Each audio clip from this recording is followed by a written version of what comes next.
The crystal chandeliers cast dancing shadows across the 60th floor ballroom, where Manhattan's elite gathered in their finest attire.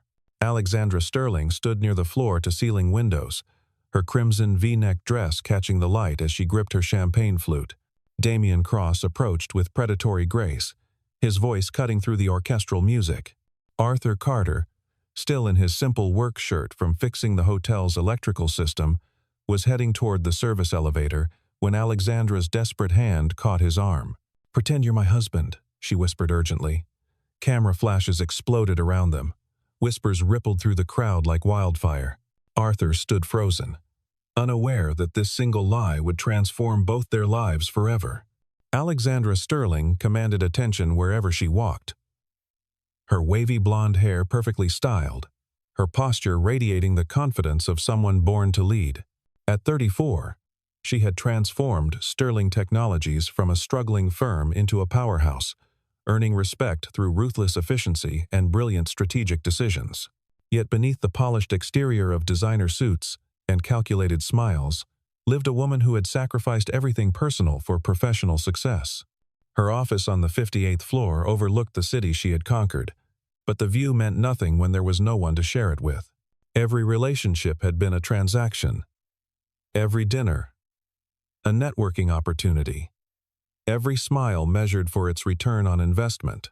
Her father, Richard Sterling, had taught her that love was weakness, that emotions were liabilities on a balance sheet. She had believed him, until tonight, when desperation drove her to grab a stranger's hand. Arthur Carter possessed the kind of quiet strength that came from surviving loss rather than avoiding it. 6 years ago, he had been a rising star in mechanical engineering, designing innovative systems for Fortune 500 companies. Then came the accident. A drunk driver running a red light, taking his wife Sarah and leaving him with a 7-year-old daughter. And a grief so profound, it reshaped his entire existence. He abandoned his corner office for a small garage in Queens, trading corporate meetings for oil changes, finding solace in the simple honesty of fixing what was broken. His hands, once used to signing contracts, now bore the calluses of manual labor, and he wore them with pride. At 36, Arthur had learned that success meant something different when measured in his daughter's laughter rather than quarterly reports. His usual attire of checkered shirts and dark jeans marked him as an outsider in any room where champagne cost more than most people's weekly groceries. Lily Carter represented everything pure that remained in Arthur's world. At 7 years old, she possessed her mother's artistic eye and her father's mechanical aptitude, spending afternoons sketching blueprints for impossible machines, while her father worked beneath cars. Her drawings covered the garage walls, a gallery of childhood dreams rendered in crayon and marker. She understood loss in the way children do, accepting it without bitterness, filling the void with imagination and unconditional love. When Arthur tucked her in each night, she would tell him about the mother she barely remembered, weaving stories from photographs and fragments of memory. Her presence was both Arthur's anchor and his sail, keeping him grounded while pushing him forward through each difficult day. Richard Sterling ruled his empire from a penthouse office that spoke of old money and older values. At 60, he viewed the world through the lens of profit margins and market share, seeing even his daughter as an asset to be leveraged. His silver hair and tailored suits projected authority, while his steel-gray eyes calculated the value of every interaction. To Richard, Alexandra's refusal to marry strategically was not just rebellion but bad business, a failure to maximize her potential return. He had arranged meetings with suitable candidates, men who understood that marriage was a merger, love merely a marketing term for the masses. His disappointment in Alexandra's resistance had calcified into determination to see her married to Damian Cross, a union that would consolidate power and secure the company's future for generations. Damian Cross moved through the world like a blade, cutting through obstacles with surgical precision. At 40, his lean frame and meticulously styled blonde hair gave him an appearance of refined elegance that masked something darker. His gray eyes, cold as winter steel, missed nothing, cataloging weaknesses and opportunities with equal intensity. The silver-gray vest he wore tonight had been chosen specifically to project success and stability, part of a carefully orchestrated campaign to win not just Alexandra, but Sterling Technologies itself. Behind his practiced smile lay spreadsheets of embezzled funds, contracts with shell companies, and a web of corruption that would make him rich beyond imagination. To Damien, Alexandra was not a woman but a gateway, her resistance not rejection but a negotiation tactic that would eventually yield to pressure. The moment Damien raised his champagne glass at the gala, commanding the room's attention with practiced ease, Alexandra felt the walls closing in. His announcement of their impending engagement came without warning, delivered with such confidence that several guests began applauding before she could speak. The cameras turned toward her, expecting a smile, a blush, the performance of a woman in love. Instead, panic flooded her system, years of controlled emotions breaking through the carefully constructed dam. Her eyes swept the room desperately, finding Arthur near the service entrance. His work-worn hands and honest face, a stark contrast to the predatory circles surrounding her. The words escaped before logic could stop them, her fingers intertwining with his calloused ones, as she proclaimed to the stunned audience that this man, this stranger, was actually her husband. The lie exploded through the ballroom like shattered glass, beautiful and dangerous in equal measure. Reporters lunged forward, cameras clicking frantically as Alexandra pressed closer to Arthur, selling the deception with every gesture. Arthur's mind raced, torn between fleeing and protecting this desperate woman whose grip on his hand felt like a lifeline. Damien's face transformed from confident to calculating, his gray eyes narrowing as he assessed this unexpected variable in his carefully planned equation. Richard Sterling's champagne glass paused midway to his lips, his expression cycling through shock, rage, and something resembling strategic recalculation. Within minutes, the news had escaped the ballroom, racing through social media channels and news feeds with headlines proclaiming the secret marriage of one of New York's most eligible bachelorettes. Arthur found himself in Alexandra's office an hour later, the city lights below seeming less magical than threatening. She paced behind her desk, her designer heels clicking against marble floors as she outlined her proposition with the same precision she used for hostile takeovers. 10 days, she insisted, just until the shareholders' meeting where her position as CEO would be confirmed or challenged. She offered him money, enough to secure Lily's college education and expand his garage into a chain. But Arthur heard something else in her voice. A loneliness that money couldn't cure. A desperation that went deeper than corporate politics. He thought of Lily, asleep in their small apartment, unaware that her world was about to change. The smart choice was to walk away, but something in Alexandra's eyes, a vulnerability she couldn't quite hide, made him consider the impossible. The negotiation stretched past midnight, two people from different worlds trying to find common ground in uncommon circumstances. Alexandra presented contracts and non-disclosure agreements, her legal training evident in every clause designed to protect both parties. Arthur insisted on conditions of his own, primarily that Lily remain protected from media attention and that their private lives stay separate from the public performance. They established boundaries with the precision of cartographers mapping dangerous territory, each aware that feelings were landmines that could destroy everything. Alexandra's assistant, Jennifer, witnessed their signatures with barely concealed shock, her professional discretion warring with personal disbelief. By the time Arthur left the building, dawn was breaking over Manhattan, and he had officially become the fake husband of one of the city's most powerful women. Richard Sterling's rage arrived with the morning newspapers, his voice echoing through the Sterling Technologies building as he demanded explanations. Alexandra faced him in his office, maintaining the lie with a poker face learned from watching him destroy competitors. She painted Arthur as a strategic choice, a man whose working-class background would humanize the company's image, whose genuine nature would appeal to middle-market investors.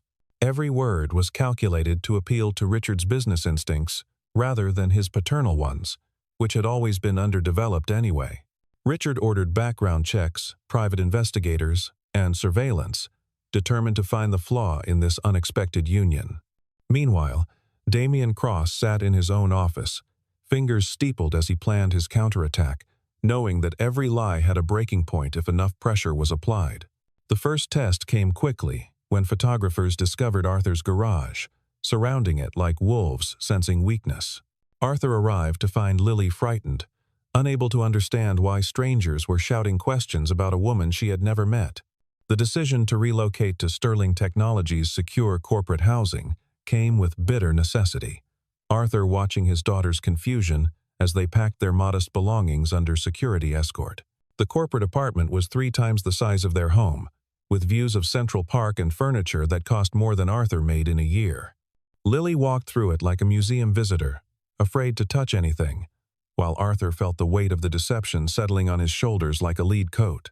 That night, as he tucked her into sheets with thread counts he couldn't calculate, she asked if they were in trouble, and he couldn't find an honest answer. Alexandra arrived the next morning with contracts and schedules, her business mode firmly in place until she saw Lily's drawings spread across the pristine dining table. The little girl had been sketching the view from the window, but with additions of dragons and flying cars that transformed the cityscape into something magical. For a moment, Alexandra's mask slipped, remembering her own childhood dreams. Before spreadsheets replaced sketchbooks, Lily looked up with curious eyes, studying this woman who smelled like expensive perfume and authority. "Are you the reason we had to move?" she asked with a child's directness. Alexandra knelt down, her designer dress pooling on the floor, and spoke to Lily as an equal rather than a child, explaining in simple terms about adults sometimes needing help. By the time she left, Lily had shown her 3 more drawings, and Alexandra had felt something crack in the armor she had worn for so long. The first public appearance as a couple required choreography worthy of a Broadway production. Jennifer had hired stylists, coached them on body language, and provided detailed backgrounds they needed to memorize. Arthur stood before a mirror in a designer suit that transformed him from mechanic to mogul. Uncomfortable with the stranger staring back, Alexandra adjusted his tie with practiced ease, her fingers lingering a moment longer than necessary, both of them aware of the electricity in that simple touch. They rode to the charity gala in silence, each lost in thoughts about the performance ahead. But when the car door opened and the cameras began flashing, they moved together with surprising synchronization, her hand finding his arm naturally, his protective instinct genuine as he guided her through the crowd. The evening revealed unexpected truths beneath their manufactured fiction. Arthur watched Alexandra navigate the social battlefield with exhausting precision, every conversation a calculation, every smile strategic. He saw how she deflected personal questions with professional redirects, how she maintained distance even while standing close to others. When a board member's wife asked about their honeymoon, Arthur surprised himself by weaving a story about a quiet beach where they could just be themselves. No cameras or contracts. Alexandra's eyes met his. Something flickering there that might have been gratitude, or might have been something more dangerous. Later, when Damien approached with his cold smile and cutting remarks about Arthur's background, Alexandra's defense was fierce and immediate, her hand tightening on Arthur's arm as she verbally dissected Damien with surgical precision. Back at the garage for a late-night repair, they sat in comfortable silence while Arthur worked on an engine. Alexandra had removed her heels, sitting on a workbench in her evening gown, looking impossibly out of place, and somehow perfectly right. She asked about Sarah, the first personal question she had ventured. And Arthur found himself sharing stories he hadn't told anyone. He spoke about their first date, their wedding in a small church, the way Sarah had laughed when Lily first kicked during pregnancy. Alexandra listened without judgment or platitudes, understanding that sometimes grief just needed witnessing. When she finally spoke about her mother's death when she was 12, about how Richard had removed every photo within a week, declaring mourning bad for business, Arthur understood the fortress she had built around her heart. The attacks from Damien intensified as the shareholders' meeting approached. Leaked photos appeared suggesting Arthur's financial struggles, painting him as an opportunist who had targeted a vulnerable heiress. Anonymous sources questioned his wife's death, implying dark secrets where there was only tragedy. The worst came when photographers caught Lily at school, her innocent face splashed across tabloids with headlines questioning what kind of father would expose his child to this circus. Arthur wanted to end it then, ready to confess everything rather than see his daughter hurt. But Alexandra arrived at the garage that night, with evidence that the leaks came from Damien's team, her rage cold and focused as she outlined her counterattack. They were no longer just pretending to be partners. They were becoming a team united against a common enemy. During a critical board presentation, the main computer system crashed, taking with it the quarterly reports Alexandra needed to maintain confidence. Board members shifted restlessly, some already texting Damien about the apparent incompetence. Arthur stepped forward without hesitation, his engineering background suddenly relevant as he diagnosed the problem in minutes.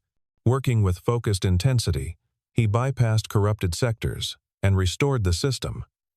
But not before discovering something troubling in the maintenance logs. The crash had been deliberate, triggered by malware traced to an IP address connected to Damien's subsidiary companies. As Alexandra presented her recovered reports with renewed confidence, Arthur quietly documented the evidence, his protective instincts now fully engaged. The pattern became clear as Arthur dug deeper into the maintenance records during his sleepless nights.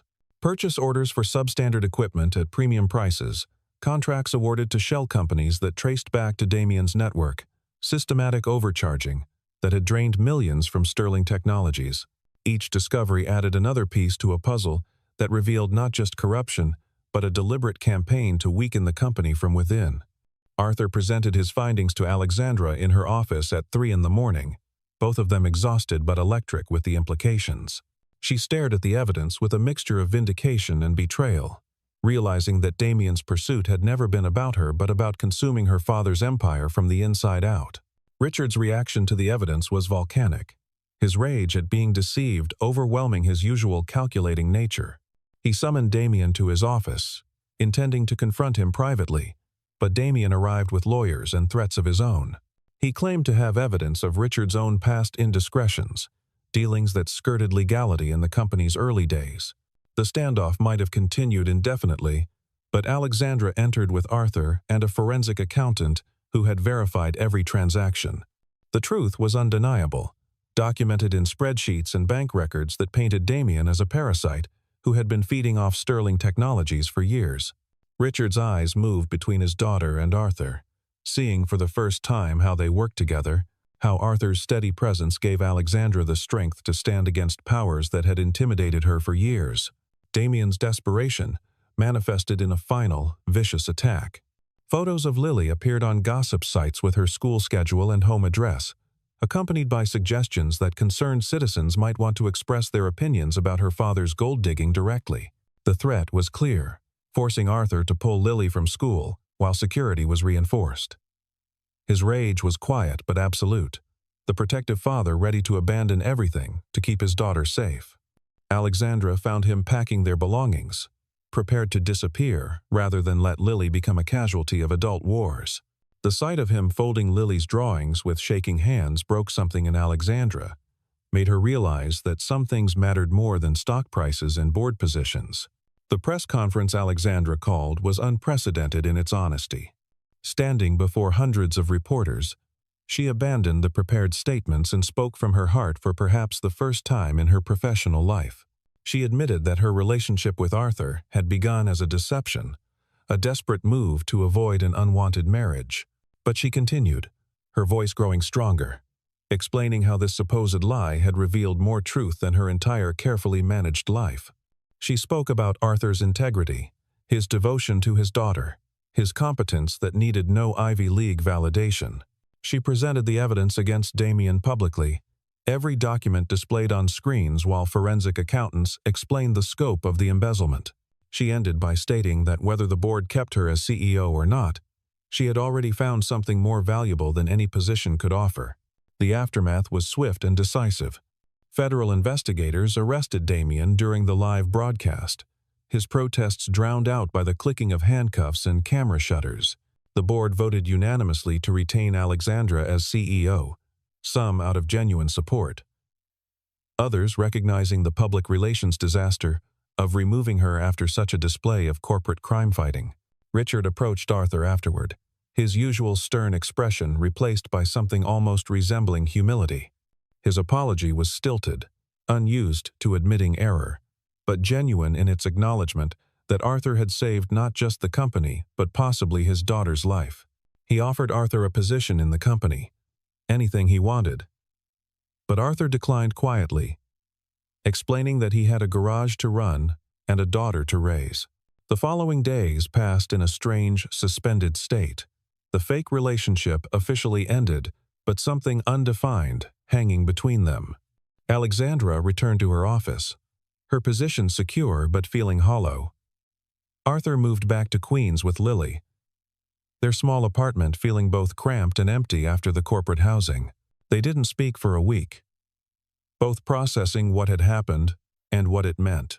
Lily asked about Alexandra constantly, having grown attached to the woman who treated her drawing seriously and spoke to her like she mattered.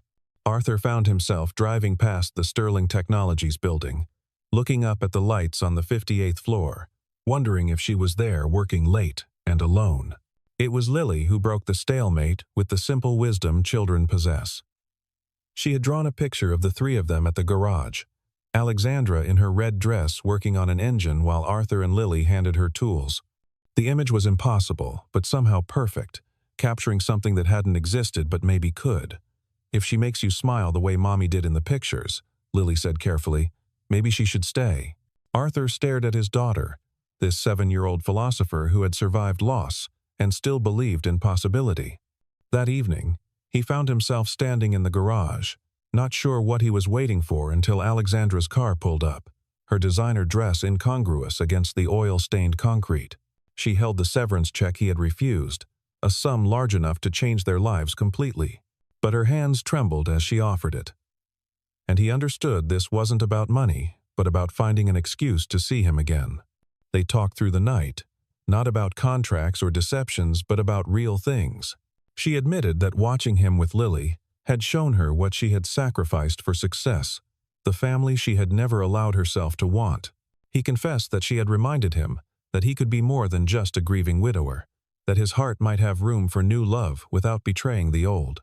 When dawn broke through the garage windows, they were sitting closer, their hands almost touching on the workbench, both afraid to bridge that final gap. Richard's visit to the garage surprised everyone, including himself. He came alone, no driver or assistant, looking uncomfortable in the working-class environment. He walked through the garage slowly, seeing the quality of Arthur's work, the organized chaos of a successful business built on reputation rather than marketing. When he found them together, Alexandra helping Arthur with an engine while Lily did homework in the office, he stood watching silently. This was his daughter as he had never seen her. Relaxed and laughing, grease on her designer jeans, looking younger than she had in years. He understood then what Arthur had given her. Not just love, but permission to be human rather than perfect. The conversation between Richard and Arthur was perhaps the most honest of Richard's life. He admitted his failures as a father, how his obsession with legacy had nearly cost him his daughter. He acknowledged that Arthur had shown more courage in protecting Alexandra than he had shown in 20 years of business warfare. His blessing, when it came, was understated but sincere, an acknowledgement that love might not show up in quarterly reports, but had its own value that transcended accounting. When he left, he paused at Lily's drawings on the wall, seeing in them the creativity that corporate life tended to crush, and made a mental note to establish an art program at Sterling Technologies. The second gala was different from the first, though held in the same ballroom where everything had begun. This time, Arthur wore his suit with comfort earned through experience, and Alexandra's red dress was chosen for how it made her feel rather than what it projected. They entered together, their connection genuine rather than performed, their hands finding each other naturally. The crowd watched them differently now, seeing not a scandal or a story, but something rarer in their circles, actual affection between two people who had found each other through unconventional means. When they danced, Alexandra rested her head on Arthur's shoulder, allowing herself vulnerability in public for the first time in her professional life. Lily stood with Richard at the edge of the dance floor, the unlikely pair having formed their own bond. She showed him her latest drawing, a blueprint for a flying car that she insisted could work if someone would just build it. Richard, who had dismissed imagination as impractical his entire life, found himself seriously considering how to make his granddaughter's dream possible. The word granddaughter came naturally now, though no papers had been signed, no ceremonies performed. Family, he was learning, could be created through choice as much as blood, through showing up rather than showing off. The proposal came not in a boardroom or ballroom but in the garage on an ordinary Tuesday evening. Arthur had been teaching Alexandra basic engine maintenance, her hands covered in oil, her hair pulled back in a messy ponytail that would have horrified her board of directors. Lily was painting a mural on the far wall, having received permission to transform the workspace into something more colorful. Arthur pulled out the ring, simple and elegant, nothing like the ostentatious diamonds Damien would have chosen. "No more pretending," he said quietly, his voice steady despite his racing heart. "If we do this, it's real. No contracts, no arrangements, just us." Alexandra's yes came through tears that surprised them both. Years of controlled emotions finally breaking free. Lily abandoned her painting to join them, her small arms wrapping around both adults, completing a circle that had begun with a desperate lie, but had transformed into something true. They stood there in the garage, oil and paint and tears mixing together. Three people who had found each other through loss and deception, but had chosen to stay through love and truth. The setting sun painted golden stripes through the garage windows, warming the concrete floor where they stood. A family forged not in perfection but in the beautiful mess of real life. The wedding was small, held in the garage that had become their sanctuary. Jennifer stood as Alexandra's maid of honor, having watched the transformation from fake to real with amazement. Richard walked his daughter down an aisle made of toolboxes and car parts, his usual stern expression soft with an emotion he had forgotten how to feel. Lily served as flower girl and best girl simultaneously, her dress covered in paint stains she had added that morning for authenticity. The vows were simple, promising not perfection but presence, not wealth but worth measured in laughter and shared struggles.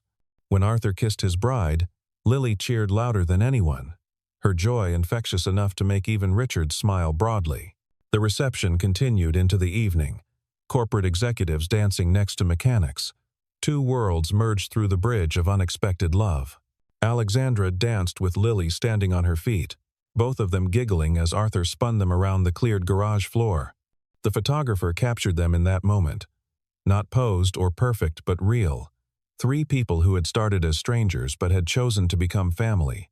Later, as guests departed and the garage grew quiet, they sat together on the workbench that had witnessed so many of their conversations. The city lights twinkled beyond the open garage door, no longer threatening but full of possibility. 6 months later, Sterling Technologies announced its new community initiative, bringing technology education to underserved neighborhoods. Arthur headed the program, his engineering background and working-class roots making him the perfect bridge between corporate resources and community needs. Alexandra had learned to balance her CEO responsibilities with family dinners, discovering that productivity increased when humanity was prioritized. Lily's drawings now hung in the Sterling Technologies lobby, a reminder that imagination and innovation came from unexpected sources. Richard visited weekly, teaching Lily about business while she taught him about dreams, both of them learning from the exchange. The garage remained their touchstone, the place where they returned when corporate life became overwhelming. Arthur still fixed cars, finding peace in the tangible results of manual labor. Alexandra would join him after board meetings, trading her heels for work boots, finding in the simple tasks a meditation that no executive retreat had ever provided. Lily grew up between both worlds, equally comfortable in boardrooms and engine compartments, understanding that success had many definitions. She kept the drawing that had started it all, the one of three people in a garage, impossible but perfect, a prophecy that had fulfilled itself through the strange alchemy of a desperate lie that became the deepest truth. Years later, when asked about their unusual beginning, they would smile at each other, with the private understanding of people who had found something precious through unconventional means. The story had become legend in their circles. The CEO who grabbed a stranger's hand and found her soulmate, the mechanic who pretended to be a husband and became one for real. But they knew the truth was both simpler and more complex than any story could capture. Love had found them not in spite of their deception, but through it, teaching them that sometimes the biggest lies could reveal the most important truths, that families could be built from broken pieces, and that happily ever after could begin with the desperate words of a stranger, asking another stranger to pretend. The garage still stands in Queens, now expanded but maintaining its original character. On the wall, among Lily's childhood drawings and certificates of appreciation from the community program, hangs a framed photo from that first gala. In it, Alexandra grips Arthur's hand, her expression desperate, his confused, neither knowing they were beginning their real story. Below it, Lily has written in her teenage handwriting, "Sometimes you have to pretend until it becomes real." And in that garage, where oil stains mix with paint splatters, where corporate deals are discussed over engine repairs, where a family built on fiction became more solid than stone, the words ring with the truth that only those who have lived it can fully understand.